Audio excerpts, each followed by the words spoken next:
بتبدأ الحكاية بتدريب يوتيو وناغي اللي هم عدوين جدد في القوة قامة الكائنات اللي بيبقوا كائنات بتتغذى على البشر، وبينتهي القتال بفوز يوتيو. خليكم معايا في يوتيو لان الولد ده وراه حكاية ورواية. بيجي لهم استدعاء لحفل التعريف، وفي الطريق بنعرف ان يوتيو ابن جو ساموراغي رئيس هيموكا الجديدة، واخوه الاكبر كايوتي اللي بيبقى القائد الاعلى لقوة القمع الخاصة. خليك معايا بقى يا رفيقي لان هنبدأ نسخن من الحتة دي.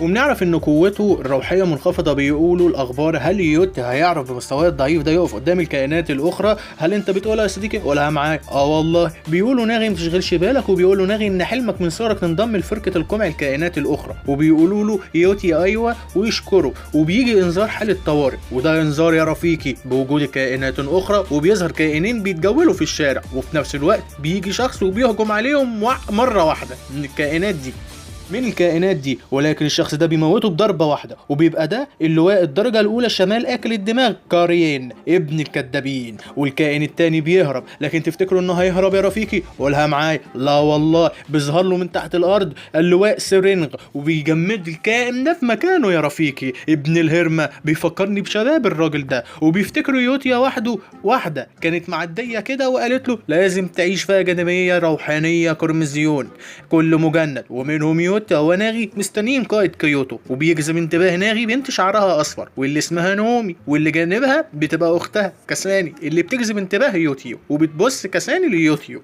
فبيجي القائد ويقول لهم ولا انت وهي انتوا جايين تحبوا ولا جايين نتدرب؟ فهم بيقولوا جايين نتدرب يا فندم. قول لهم خلاص بطلوا المحن ده وخلينا في المفيد. بيجي القائد ويقول لهم بلدنا بتواجه تهديد دايم من الكائنات الاخرى، ولازم قوه عقولهم تتحد علشان ننجو، ومعلوماتنا قليله بخصوص الكائنات دي، انها جت من حزام التلاشي الخاص بالطبقات الغلاف الجوي، وان قدرتهم لمواجهه التهديد ده هو المفتاح دفاعنا. يا نهار اسود يا رفيقي، ده احنا داخلين على ليله كده. وبيسال ناغي يوتيو عمري كان قد ايه لما تم انقاذك من الكائنات؟ انا قلت ان يوغدي داخل على شط. فبيرد ويقول له 5 سنين، واللي انقذته كانت واحده من فرقه القمع الكائنات. وبنعرف ان نومي هي بنت العائله العريقه راندول، واختها الصغيره كاساني طبعا راندول، واللي بتبقى اختها بالتبني علشان الكائنات قتلت عائلتها وهي صغيره. يا يا بنتي ده انت منجاية قلبي. ونوامي كانت دايما بيجيلها حلم وبيتكرر عليها، والحلم ده وهي كانت بتحلم الخيوط الحمراء. فهي بتقول لها يا بنتي نامي وغطيها كويس. وفي نفس الوقت بنشوف يوتي وناغي ماشيين، وبتيجي هنابي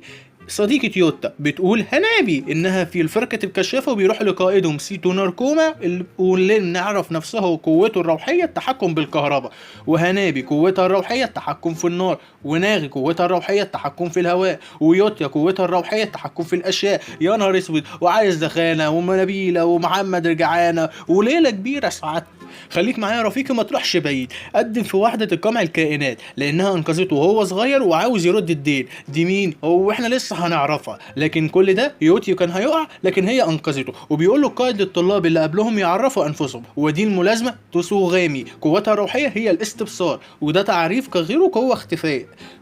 وبيجي تحذير عن ظهور كائنات في منطقه سوزوكو، وانطلقوا لهناك كلهم. وقولها معايا يا رفيقي، هل الكائنات دي هتقدر عليهم؟ قولها معايا. لا والله، في واحد بيكلمهم وبينقل لهم الاخبار، وده بيبقى الملازم اطورا. وخليكم معايا فاكرين الملازم ده لان هيبقى مقدمته كبيره، والقوه الروحيه هي التخاطر بتاعته. وبيديهم تعليمات من المقر، وبيقول له لناغ ويوتي خليهم مستعدين ورا ويستنوا الدعم، وبيبقوا معترضين ولكن القائد بيأمرهم بده اقعد يلا انت واو اقعد يلا. وبينطلق الفريق وبيهاجموا على الكائنات بقوتهم، ويقدروا يموتوا 2 من الكائنات دي. يا ولاد اللعيبه بيفكروني بشباب. ووسط المعركه دايره، وده بيضرب في ده وده بيطحن في ده، وده واخد فوق فحت تحت رد. يجي هنا ويشوف ناغي يوتيا القتال وهم مستنيين، وبيجي انذار ان في طفله قريبه من الكائنات. حبكت ان يكون في طفله جايه، والضرب دي كلها قايمه والحرب دي قايمه. وبينطلق يوتيا وناغي لانقاذها، ويحاولوا اللي هم يهاجموا على الكائنات دي بالمره. ويوتيا بياخد الطفل ويمشي، والكائن بيهاجم على ناغي. ده انت كائن خنزير. وبيدخل يوتيا ويجذب انتباه الكائن، وبيجي نيومي وتساعد ناغي، وبيجي الكائنات كلها بتهجم عليهم.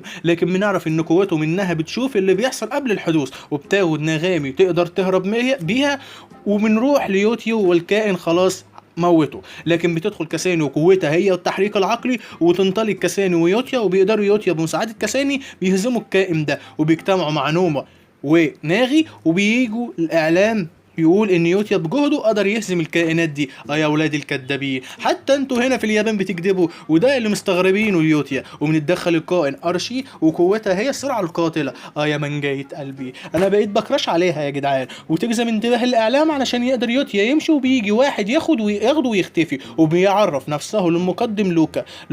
يا لوكا، وقوته الانتقال، لان يقول لهم خسرنا عدوين من الفريق. بقول لك ايه يا رفيقي، طالما انت بتتابعني، لو انت منهم هتاخد اهني طاقه؟ انا مش عارف، انا بفكر في الكهرباء عشان اكهرب الجو. لو انت تعرف اكتب لي في الكومنتات. نكمل في الفيديو. وقفنا عند قائد ارشي لما يتدخل وبيشغل الاعلام بشويه حركات وحبه مهارات عشان يوتي يقدر يمشي، وبيجي واحد وياخده ويختفي، ونهينا الحوار لحد هنا.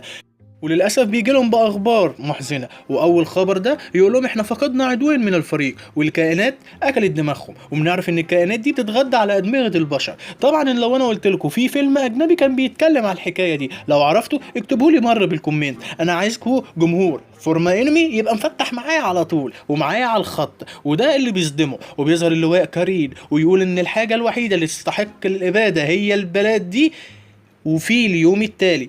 انا مش عارف عايز يهدي على البلد ليه. المهم، ويقول يوتا لناغي ان انا هو حاسس ان كاساني هي اللي انقذته وهو صغير، وان ممكن اعضاء وحده القمع الكائنات وقفوا نموهم. وبيقول ناغي معاك حق، المظاهر خداعه. الملازم ارشي هي الاخت الاكبر للواء فوبوكي ولوكي، وليله كبيره، وان العمر والمظهر ما يرتبطش العلاقه بينهم، وان القوه هي الفارق الوحيد. وده اللي قاله القائد، وده سيتو في المسلسل او الانمي اللي احنا بنحكي عليه. ما تجيش معاك من انه هو كان في يوجي، خليك معايا يا رفيقي وما تتوهش مني. بتعرف ان جيتو يوتي يوكاما انقذ البشريه من الانقراض، وده مؤسس لهيكوما الجديده. ويرد يوتي عليه ويقول له ان ده قبل 2000 سنه ولسه فاكرينه وتعبكم معانا وقاعدين بنلف وندور. وبيقابلوا نومي وكاساني وبيروحوا يسحبوا الاوراق الحظ. بيطلع لكاساني ويوتي وناغي في الحظ كارثه كبيره. يا اولاد الفقريه. وبيطلع لنومي حظه حلو وكده يبقى احنا معديين. وفجاه يوتي بيلاقيهم انهم انتقلوا لمكان تاني، وبيبقى التدريب بين الفريق القائد سيتو وفريق القائد كيوكا، والتحدي هو ان اللي هياخد الرايه الاول هيفوز. وبنشوف ارشي وهي نايمه، وبتقول ارشي في الوضع الاغلاق وبتنام. وبيقول ليوتيا وناغي ان ارشي شكلها مختلف عن النت والاخبار. انا قلت انتوا مش جايين تضربوا ولا جايين تتدربوا ولا جايين تتمرنوا، انتوا جايين تشقطوا. وهنابي بترد عليهم عشان تهديهم ان ده شغلها وهي على كده على طول، وده طبعها الحقيقي. وان اعضاء القمع الكائنات بيقولوا لها ارشي كسوله، وبتفكر كساني نفسها وهي صغيره هي وناومي. وبتسال نومي انت مهتمه بيوتي؟ فبتقول له نومي مش مهتمه تهديد، بس شايفاه جذاب. يتمنعنوا هم الرغبات. فبتقول كساني انها فهمت وهتتاكد من ده. وبنشوف الرأي شديد اليمين، لو احنا كنا بنقول احنا بقينا نايمين. وقوته هي توليد الكهرباء، والقائد غيمه قوته التصلب. ويظهر اوتولو واخته هوروكا وقوتهم التخاطر، وبيبدوا العلامه الاطلاق وبدايه، وبيبدا التحدي. بتهاجم هنابي على شيدا وكاساني على يوتا، وبتفرج القاده سيتو وكيوكا واللي بيبقوا قوتهم هي المضاعفه، وبيواجهوا ناغي وهنامي ويهجموا على بعض، ولكن نستخدم قوتها وتتفادى الهجوم. بيقول ناغي ده نفس اللي حصل قبل كده. ترد نومي وتقول له ان قوتها هي معرفه المسبقه. طالما دي قوتك يبقى انت عرفت اللي انت من جايه قلبي واللي انا حبيتك، واللي بتمكنها بتوقع المستقبل لفتره بسيطه، وبتهجم صغاني على ارشي وبيواجهها غيما كيريو. وبنرجع ليوتيا وكاساني، وبيظهر ان كاساني اقوى من يوتيا، وبيخسر فريق كاساني ويفوز فريق يوتيا. وده علشان تسونغي قدر تاخد الرايه، وده بسبب انهم ارشي. وده اللي بيفاجئ الكل. بتقول لهم انها تعبانه وان ده كفايه بالنسبه للتدريب، وبيخلص التدريب. استنى يا رفيقي، ده في مفاجاه جايه بعد الكلام ده كله. بيجي لهم تحذير بحاله طوارئ ان في كائنات في سكه الحديد لسوى ساعه، والفرقتين لازم يروحوا وياخدوا امر التحرك والانطلاق. وكل فريق يتدخل في نفق. ونشوف لوكا بيكلم اخوه كريم ويقول له بتخطيط لي واي اللي انت عاوزه. ويرد كريم عليه وبيقول له ماضي البلاد ومستقبلها، ويسيبه ويمشي. وبنرجع للفريق اللي بيهجم عليهم الكائنات. والكائنات قاعده من كل مكان بتهاجم عليهم وبتضربهم، ولكن هو لحد دلوقتي القائد ما اداش الامر. ما تدي الامر يا ابن الهرمه، ده احنا بنموت جنبك. واخيرا ادى الامر اللي هم يهاجموا على الكائنات. فاكر انهم هينهزموا؟ قولها معايا يا رفيق. لا والله، اخدوا الكائنات فحت ردم كله واحد والتاني، ورفعوا الشعار اللي بعده يا هنا يا سعده. وبيقول ارتورو ان في تشويش الاتصال، وممكن على المعدل ده الاتصال يتقطع، وبيتقطع الاتصال فعلا. وبيتبلغوا من نومي ان في اعداء جايين من فوق، بتهاجم الكائنات من فوق. بيتجمع كاساني ونومي وغيمة وبيقابلوا ناغي ويوتا وتسوغي، ويسأل غيمة عن سيتو، والباقي بتقول له انهم فقدوا الاتصال معاهم بس هيبقوا بخير. واثناء كلامهم انا عايز اقول كلمة خطاب لليابان، يا ريت الاسماء تبقى اسهل من كده حبة، راعونا يا جدعان، حرام مش كده يعني، انا تعبت جدا.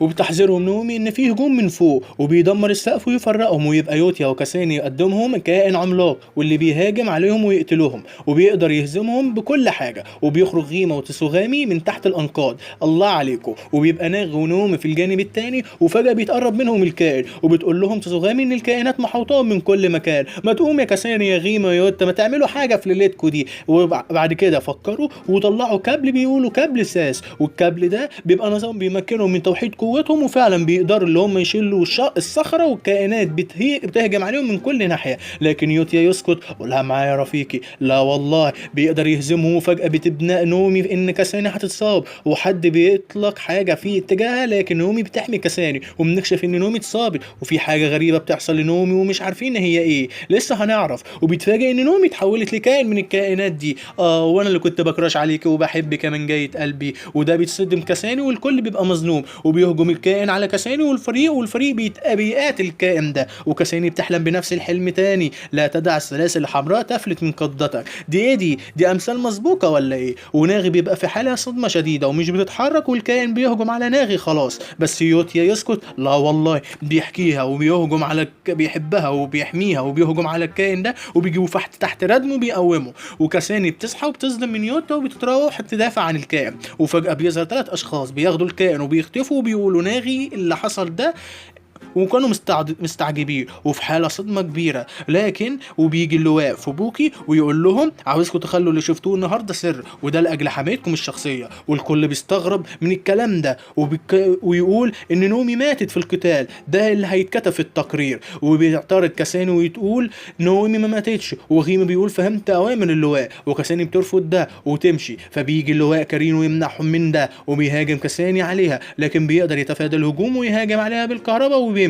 ويلاحظ يوتي حاجه على الارض. وفي اليوم التاني الكل بيبقى حزين على فراق نومي، وبتصحى كاساني وبيجي لها اتصال وبتبقى امها وتقول لها شكل وثقتي في الشخص الغلط اللي مش عاوزاكي تكلمي معاكي تاني. ليه ياما في ايه؟ وبتمشي كاساني وتقابل كريم وبيسألها ويقول لها هتقولي اللي حصل مع نيومي لحد، ويقول لها ان اللي اخدوا نيومي هم جماعة السريين او سيريان، وهم الوحيدون اللي يقدروا يرجعوا لشكلهم البشري وهم مش بيقتلوا وسكفية. ويقول لهم ما تقولويش اي كلام ده لحد، او قلت لحد الكلام ده هتبقي في خطر ولازم تقلقي منهم. ويقول لها اوعي تسكي بهيكوري الجدد، ويسيبهم ويمشي. انت على طول تضرب الكهرباء وتمشي، تقول لها ولا تسكي في حد وتمشي. وبتروح كاساني تقابل يوتي وبتقول ان نيومي عند جماعه سريان ان الاكاديميه مخبيه حاجه، وبيوريها يوتيا الحاجه اللي لقاها على الارض في النفق واللي عليها علامه سريان. تقول كاساني انها شافت الحاجه ظبط فحت زي دي وبتستغرب من وجود هنا وان ده الدليل. تقول له طب خلي بالك من كل حاجه هتبقى سر وما نطلعهاش ولا نديها لحد، وخلي بالك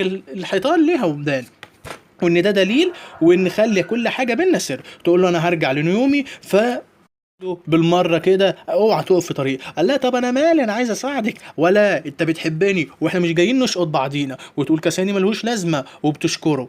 وخلصنا كده الكلام لحد هنا. وفي طريق الاكاديميه بتسال يوتيا عن حاله ناغي دلوقتي، ويقول يوتيا ما اعرفش اي حاجه من ساعه دخول المستشفى، ويحكي لها ويقول لها انا ناغي كان معايا في الفرقه المتطوعين، وان علشان اني من عائله ساموراغي في اي مكان بيروحوا بتبص لي على اني مميز، ولكن ناغي كان بيعاملني طبيعي وهو الافضل من البدايه، وناغي هو السبب في وصولي لهنا. وبتفكر كاساني يومي هي بتقول لها خلينا اصحاب. وبيجي القائد سيتو ويطمن عليها ويقول لها ان لما تعدي حاجه الجنود بيعرض ده صاحبهم للخطر، وجنبك كايوكا وكل اعضاء الفريق ما تنسيش ده، ويسيبهم ويمشي. بالليل بنشوف غيما وكريم بيتكلموا مع ناس وبيقولوا لكريم ان في نهايه هنتوقع البلاد دي بايدينا. وفي اليوم الثالث بيظهر تحذير هجوم الكائنات الكبير جدا وبيجهز كل الجنود. ويقول كريم ان ده اكبر تهديد على حجم البشريه، وانهم اخلوا السكان من المنطقه. وبنعرف غيما بقى قائد المجموعه الخاصه بيبص غيما لكارين وشكل كل حاجه وبيطمن يوتا على كاساني يا ولاد الهرمه، وتقول ان فاكره كلام القائد ومش هعرض الفريق للخطر وهفضل عايشه عشان اقدر ارجع نويمي للبيت على الاقل. وفريقين بيبقوا رايحين للمكان الكائنات، وبيجي ناغي ويفرحوا انه بخير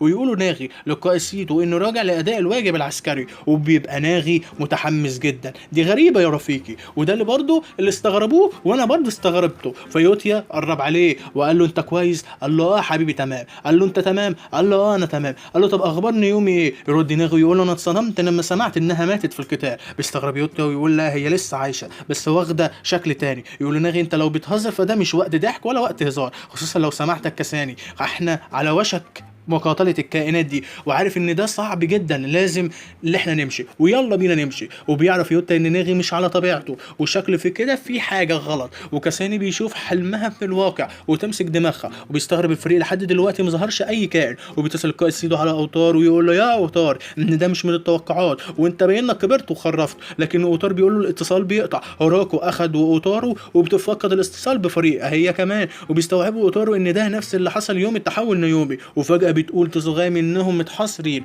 وبيظهر غيما وجنود الاكاديميه ويحوطوهم ويقولوا للقائد كيوكا اشرحي لي اللي بيحصل. بيقول غيما للقائد سيتو انا مش مصدقك انك متورطه في حاجه زي دي. ومبقاش سيتو فاهم اي حاجه يا رفيقي. وبرده كاساني بتتفكر الحلم، انت جايه تحلمي هنا؟ ده انا تعبت خلاص، كل شويه تحلمي. المهم وبيجي لوكا ويقول للفريق اهربوا وانا هطلع للكائنات دي وبعدين هفهمكم. وبيجي اللواء كارين ويقف مع الجنود، وده اللي بيستغربوا منه القائد سيتو ولوكا، وبيهاجم لوكا على اخوه كارين. الاخوات وقعوا في بعض، وكريم بيتفادى الهجوم وبيهجم عليه، ويتحول كريم ويهاجم على الفريق. يا ابن الهرمه. ويقول ناغي ان كريم يقدر ينسخ ويستخدم اي قوه كبيره، عشان كده استخدم التصلب الكهرباء والهواء مع بعض. انت ايه يا رفيقي؟ انت كل حاجه بتعملها كده. ويقول سيتو انت اللي ورا كل ده. فبيرد غيما عليه ويقول له ان الاكاديميه كانت بتخدعنا كلنا، وبتفكر كاساني اختها نيومي لما اتحولت وتفكر حلمها بتتعب كاساني. وتسال غيما عن اي حاجه عن اختها ممكن تقول لها وتستغرب الكل كده. وتقول كاساني كنت عارفه ان الحكومه هي ممكن ليها علاقه بده. وتقول كولي لها قولي يا حبيبتي انا زي اختك برضو. وغيمك انت بتتكلمي عن ايه؟ وكريم شكله مش فاهم اي حاجه، وفي نفس الوقت ناغي دماغه بتوجعه ويمسكها من الوجع وبيرجع لطبيعته، وشكله كده في حاجه غريبه، والشكل كده ناوي على مهاجمه يوتا وكاساني.